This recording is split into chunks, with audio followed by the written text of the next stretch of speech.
Hello বন্ধুরা, কেমন আছো? আশা করি সবাই ভালো আছো। আজকে আমাদের রেসিপি চাপা লুটিটাকে চচ্চড়ি। প্রথমে শাকগুলোকে কেটে বেছে ধুয়ে নিয়েছিলাম, আলু বেগুনও কেটে নিয়েছিলাম।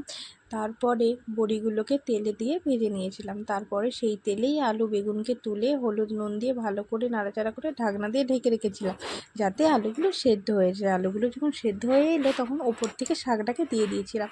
শাকটাকে দিয়ে ভালো করে নাড়াচাড়া করার পর একটু গেলে নিয়েছিলাম। শাকটা গেলে নেওয়ার পর কড়া তাতে তার মধ্যে পাঁচফোড়ন, তেজপাতা, পেঁয়াজ, মাছের মাথাটা ভালো করে ভেজে নিয়েছিলাম। তারপরে আদা রসুনের পেস্ট, হলুদের গুঁড়ো, নুন, লঙ্কার গুঁড়ো দিয়ে ভালো করে কষিয়ে নিয়েছিলাম মশলাটা যখন কষিয়ে এলো ওপর থেকে যে শাকটা সেদ্ধ করে রেখেছিলাম সেটা দিয়ে দিয়েছিলাম।